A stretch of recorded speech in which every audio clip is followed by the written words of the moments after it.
Hey, it's Mr. Random Pop Culture News Freaker. Once again, hey, Mr. Randy Wolverine. As always, you know, so that's intros and outros channel. How many social media links, as always. On Twitter, X, Instagram, all the other stuff. Anyways, if you want to, just say like, share, comment. If you want to subscribe and hit the bell, all that go there-ish. Anyways, Kratos versus Asura, I know it's like, what, 4 or 5 days old? It's going to be like 5, 6 days old by the time I upload this. It's Saturday, but it's going to be Sunday. I already did this one. If I didn't do this one first, I probably reacted to another, not a Death Battle one, but like a movie trailer, the Megan 2.0 one, if I didn't do it already. So either seen this one first or that one first. But anyways, I only got 2 little articles. One of them is mainly one I want to focus on a little more. Even though, granted, I don't want to get leaning into politics too much, but it's a crazy Blizzard Activision video game news. You know, I said I wasn't going to do it, but I still want to talk a tiny bit about it. So, read 2, let's go. I know this should be more clean shaved on this one, but whatever. Kratos versus Asura, let's go. The rest of the videos, links, description down below. I'm probably going to get claimed, but I don't care.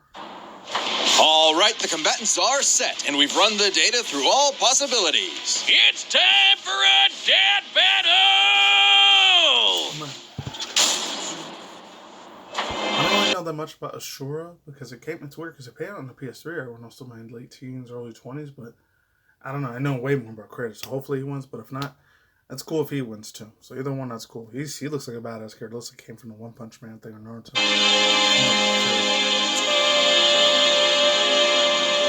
Oh boy.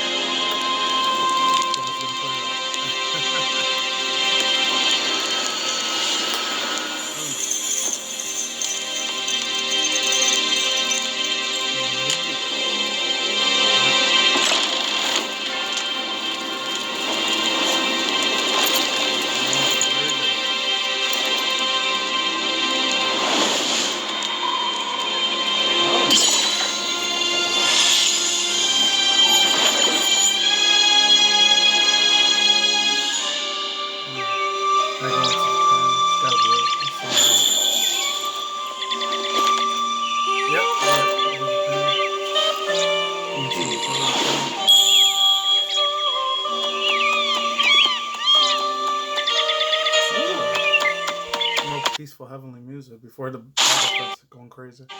It's true then. The god of war is on Gaia, but not for long. You do not want this fight. Let's go.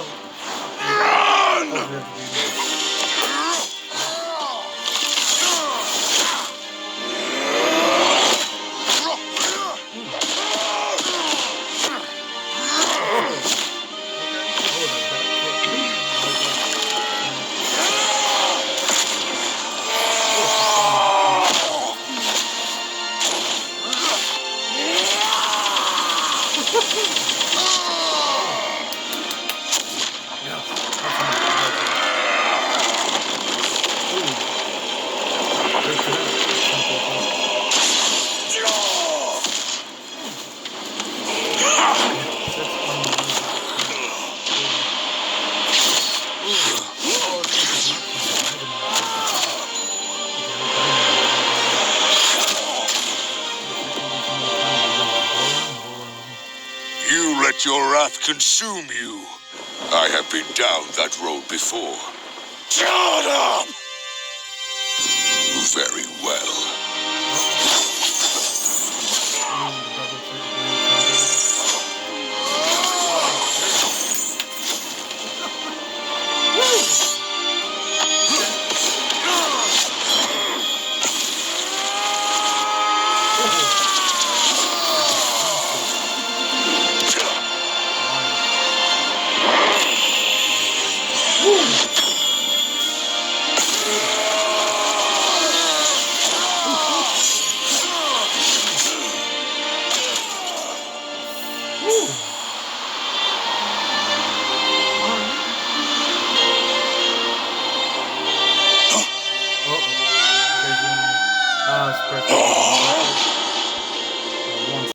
Like I was saying, I had to put the freaking light thing on, so it's starting to get super pitch black. So let's keep going.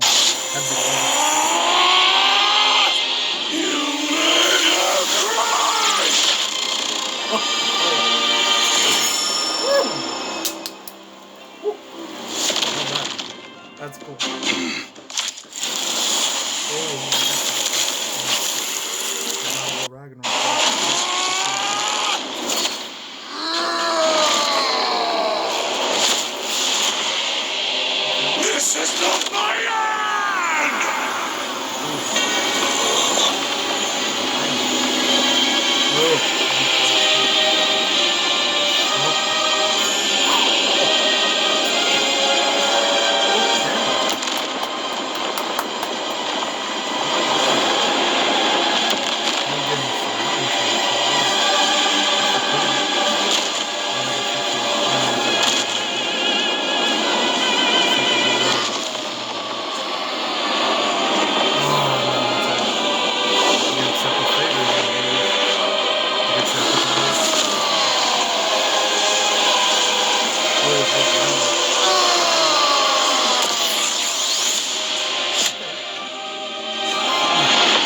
a worthy end.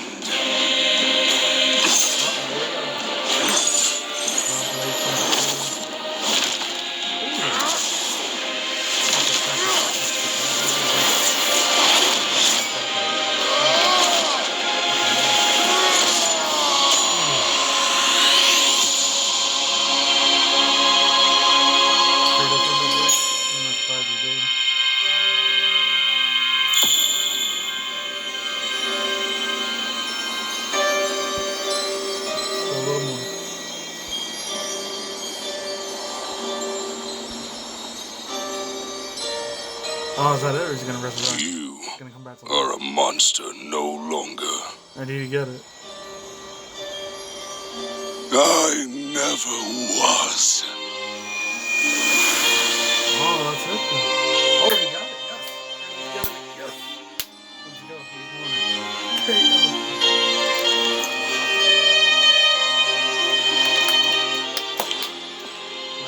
Unless he ends up resurrecting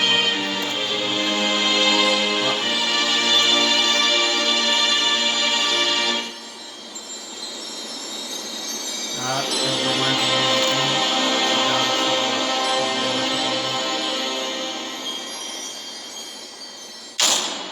KO! Well, I guess Asura's wrath really is gone.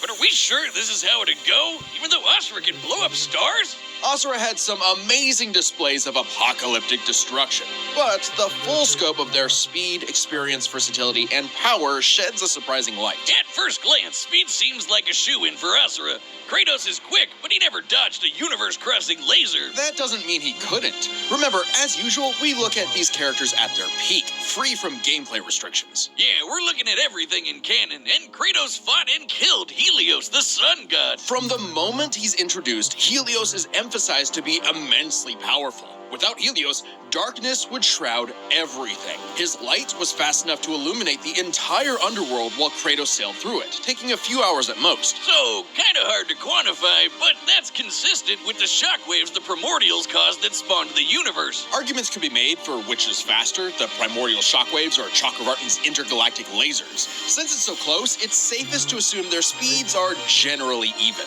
But what does speed matter if you don't know how to use it? Let's cover experience.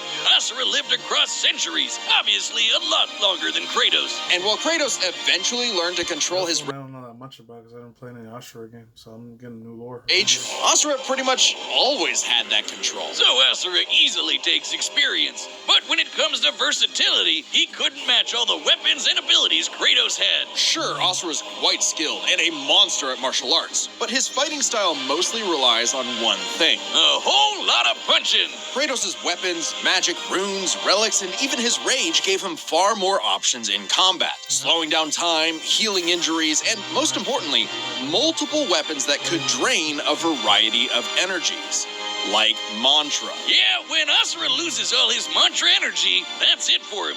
So the Dropnir spears and the Blade of Olympus gave Kratos exactly what he needed. Versatility. And multiple ways to finish this for good before Asura just comes crawling back out of the underworld. If he could, Asura's resurrections take years or whole centuries, days at best. But all this assumes Kratos could match Asura's crazy strength. All roads lead to power, which should go to Asura, right? Look at what he can do. If this came down to who made the bigger kaboom, he'd kick Kratos' ass in 2 seconds. But a closer examination of their feats reveals the truth.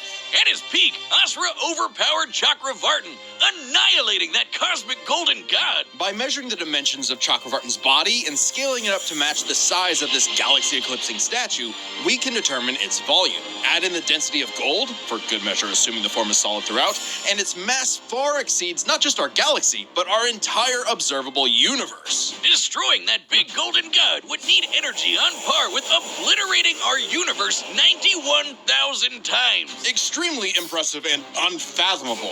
However, the same idea applies to Ragnarok shaking the roots of Yggdrasil. Ragnarok is obviously a bit of a different beast than Kratos, but what really matters is what Freyr did. Right, Freyr, a god comparable to Kratos, held back Ragnarok's power for a significant time. So Kratos should be capable of the same level of power, or even more. Using an official map and knowing the world tree's branches encompass all of existence, we can measure its size and volume. And we know this map is accurate because it shows these two realms conjoined, which we see in-game. Even if we assume the Tree of the Realms is only 1% solid, a significant lowball that Kratos should easily scale above, shaking such an incomprehensibly large structure would require enough force to destroy our universe's mass energy 9 million times over. That's almost 100 times greater than Chakravartin's destruction. And this isn't some one-off outlier. I mean, a realm-shattering supergiant doesn't sound too different from the other Titans and Olympians Kratos defeated. That's the thing, isn't it? It's easy to think that we never see Kratos do anything that matches Asura, but we do. Helios' speed matches Chakravartin, and Kratos outsped him. Atlas is strong enough to lift all of reality, and Kratos overpowered him.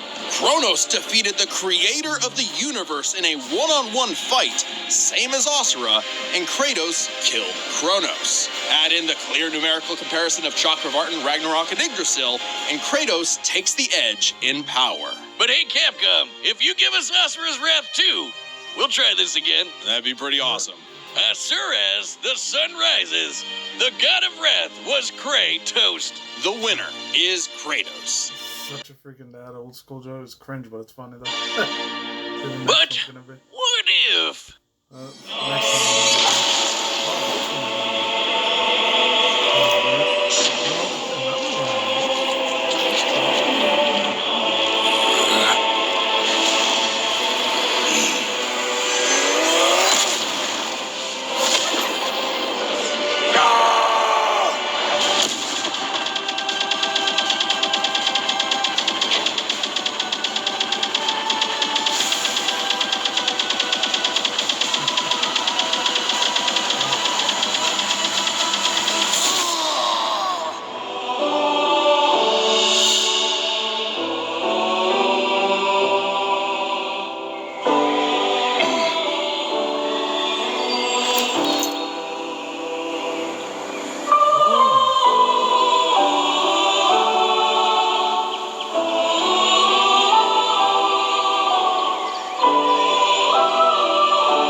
Next my pitch for Asura's Wrath 2. The end.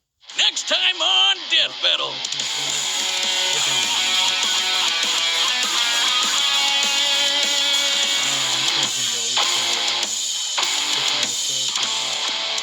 Subscribe and join as a member to see more Death Battle. Thanks for watching. My grandpa. Alright, I'll see you guys in a quick second. We get thoughts, views, and opinions. Yeah, thoughts, views, opinions, speculations, real quick. Let's see. This video is probably gonna be longer than the other one. My God. I said before, I'll say it again. I never played any of the Ashura's Wrath games. I didn't remember seeing any of that when I was still in high school at the time, or community college. So I don't know if it was a big thing a lot more in Japan or South Korea more than it was in the United States. I don't know if that had anything to do with it. Because I remember all the God of War games. I played almost every single one of those bad boys. That shit, oof. Beautiful chef's kiss. It was a bop, a slap, a hit. It freaking owned, man, in a good way from back in the day. I loved it, man. All the stories that Kratos went through, all the gods he had to kill and destroy, and like completely just obliterating them. Nothingness, pretty much, basically. And like, I see how he's gonna do with this one. This is gonna be wild because I got a lot of Naruto, Bleach, and like Full Metal Alchemist vibes with the Ashura's Wrath. I'm not sure there's an anime manga series because I don't remember ever hearing about that as an anime. Maybe it was like a manga series only, and then it's gonna be in a game. I don't know. It reminded me a little bit of not just that and Bleach, like One Punch Man sort of vibes too. I got from that. So, and then they got a little Attack on Titan-y sort of thing too. So. It had like a borrowed on inspiration. This was before Attack on Titan came out, like 2013, 14 later. So then it was like 2006 or 7 or 8. So that precedes even before that. I guess the hypeness for it wasn't that big of a deal. Unless it was weird. If it was a Sony exclusive, I would have known about it. Because that time I really didn't give a shit about Xbox at all, period. I was way more Nintendo Sony fan than I was anything for Xbox. Except for like maybe two things like the Kill Streak thing. Or not Killzone. Killer Instincts and then the Forza stuff series. That was up. Other than that, I didn't care what else Xbox had. Anyway, so, man, last but not least, the freaking music is heavenly. It's great. The music score that they did. I'd be surprised they did get the same. I forgot what his name was. I know it was an African American black dude that played Kratos' voice. Forgot his freaking name. I think I remember he says, "Mr. Boy, how you doing? what is that all doing? I don't know. He does some super extra deep voice. I can't hit a voice I love. And that's it. So get into the quick news, and I'll see you in a second. Okay, so it's more challenging. I talk about negative bullshit news, but I kind of have to talk about it, even though granted, that's not me trying to shit on anyone that's overrated. As a huge husky ass freaking big guy myself, but whatever. It says Detroit rapper sues allegedly Lyft driver denies her ride based on her weight. That's messed up. And that lady is way extra huge. I think she was 600, 700 pounds. I'm about 306, 315 pounds. But this one, that lady was way extra heavy as hell, man. So I'm not surprised. It kind of looks like that dude that's trying to like do all the allegation lawsuits against, the P. Diddy dude and all that. So I'm not surprised if it was him. Dang, so I'm not surprised. It was real quick. I'm just going to read it real fast. Detroit-based rapper artist has filed civil lawsuit against ride-sharing company Lyft, saying drivers refuse services because of weight. In a compliment filed Monday in Wayne Court County Circuit case, Dejan Blandy, who is known as personalities Dang and Demas, said January 18th, that was from last month, okay. She paid Lyft for a ride for her home in Detroit for a football game watch party at her cousin's house. On January 18th, during the day of Detroit Lions playoffs loss to Washington Commanders. I don't really care that much about the sports. You already know how I am when it comes to that. You guys are going to be sports junkies. That's cool. It's more power and happiness for you. But for me, I don't care. And that lady should know how big as hell that chick was. In the small ass freaking... I saw the van. It wasn't that big enough to hold her ass, man. As a fat person myself, an overweight person myself, I would have known my limits of getting on certain things. I knew that. I only ever had that 3 times. I don't want to say discriminated on me, but more like judged or whatever. I didn't really give a fuck either. It was like a water park slide place, and then the roller coaster place. It wasn't like Disney or not very far. It was another, I think it was Six Flags in Texas somewhere. And then like a third time, I think it wasn't at the airport, so it was something else. It was like a subway train thing or something from back in the day. So yeah, it sucks for that lady, man. I don't know, the dude was a white guy, so it could have been old school, racism and bigotry and all that. Who knows? I don't fucking know. And this last one there, I heard this from... I know this is more critical than Mood Harsh Warner Gamers, so it said Blizzard technical artist calls out for, I'm going to get into the politics side of it, but whatever. Political violence against Mr. Trump supporters before disabling online presence. This was the day before my birthday, so this is almost 2 weeks old, or 2.5 weeks ago. So I got a credit due from the Park Place. I guess they're the new freaking Bounty in comics. Fallout from Activision Blizzard are unwaveringly committed to diversity, equality, inclusion. The ISG bullshit. I don't believe in it. There is going to be racism and bullshit, and asshole motherfuckers are going to hate you regardless. No, I got it a few times, but no, every single one of them is a white person either. There's still black people, Hispanic, Latinos, and Asians, and all the Middle Eastern people. They still do that shit too, but they never talk about that. But whatever. I'm not going to get into that shit. Initiatives took a dark turn this week when Blizzard Activision technical artist Kyle Hickley made an incendiary, hopefully I'm saying that right, incendiary post on Facebook that appeared to call out social media followers of Kit. Let's just say bad influences against supporters of President Mr. Trump. Oh, and it says on a live here in local man. That's not good. Secretly. Oh, that's not real bad. January 21st, just a day after the inauguration of President Donald Trump, Hickley wrote, ooh, that's a way extra evil there. Say, guillotine, even though it sounds just as bad. Your local MAGA. Oof. Like I said, a lot of that shit's all smoke and mirrors, it's all gas. None of that shit's even real. It's fucking fake. Granted, out here, a couple days ago here in Vegas, if you guys know, I've lived there for a super long time. It was a huge ass protest on the other half of my people, because you've known my channel for a long time, half Puerto Rican, a little bit 5-7% Spaniard too, and Mexican too on the other side. I'm not gonna get too much deep in that. In my personal opinion, just change the names and go out to another state or go out to another country. They don't want to fucking stay out here. And one of the cops, one of the people that are protesters, they put a pew, a pow personal protection fire, near the officers, and then they had to shut all the thing down. It's a crazy ass, fucked up, crazy shit that happens in there. Some of that stuff might be fake too, might not be real. It might just be stuff from satanic people, like the World Economic Forum, all those other evils, trial commissions, Bill Rockefeller, Rothschilds that control all this shit. All those other people are just there just to look pretty because they were failed at Hollywood acting and stuff, in my opinion. That's just how I see it. That's all I can say for no matter here, and that's it. Peace out, ladies and gentlemen. Bros and man. As always. Talk to them. We'll see when they see you today and night, wherever. and the world of drugs wouldn't smoke weed at the same time, doing the reckless. Stay tuned for Conscious channel, go to video game industry news once in a while, especially anime, manga news, virtual YouTuber news, and of course all the other stuff like Dotaku, Kotaku, Dexerto, and Sportskeeda news. And as always, maybe Park Place news too, who knows? Especially cartoon animation reactions and reactions to other stuff like VTuber drama news. Of course, some movie trailer news. And definitely some more Deathbattles stuff. I wanted to try to do a little bit more of these if I can. I don't know, it depends. And of course, as always, once in a while, the Elon Musk as well. And that's it. Peace out, my Sarkle. Lazy mind. See you later. On the flip side, take it easy. They say if I'm gone, I'm out of here. Don't take any of the freaking big pharma shit, like the freaking, what's it called? Nanobites, hydrogels, all of this stuff. It's my personal opinion. Take the poison away from your body. Take it easy. Have a good one. Goodbye. See you next future content video. I'm gone. Take it easy, everyone.